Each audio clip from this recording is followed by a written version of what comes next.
Rafiq Tarar became president of Pakistan in, तो ये 1998 में पाकिस्तान के सदर बने थे। अब रफीक तारड़ की अगर हम बात करें तो याद रखिएगा ये एक जूरिस्ट भी थे। ये क्या थे? ये जूरिस्ट भी थे। और फिर इनके अगर सदर की टिनोर की बात करें तो ये क्या थे? ये पाकिस्तान के 9th नंबर के सदर थे। पाकिस्तान के क्या थे? पाकिस्तान के 9th सदर थे, 9th प्रेसिडेंट थे। इन्होंने क्या किया था? इन्होंने अपना इस्तीफा जमा करवाया था। इन्होंने क्या किया था? अपना इस्तीफा जो है वो आगे चल के जमा कराते हैं। कब? 2001 में मुशर्रफ साहब का दौर हो गया था। फिर इसी तरीके से ये भी याद रखिएगा कि जब हम इनकी बात करते हैं तो एक तो ये सेनेटर भी थे। रफीक तारड़ साहब क्या थे?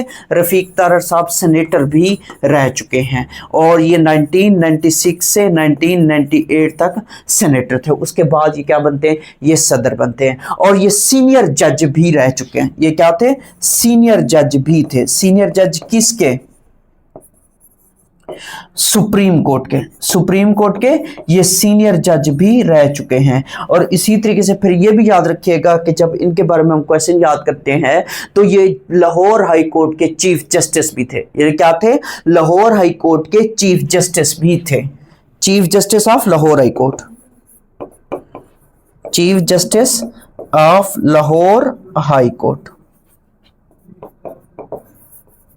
अब यहां पे फिर क्वेश्चन क्या बनता है? क्वेश्चन ये बनता है कि जब इन रफीक तारड़ साहब की बात करते हैं तो इनकी पार्टी का नाम पूछेगा और इनकी डेट ऑफ डेथ भी याद रखिएगा।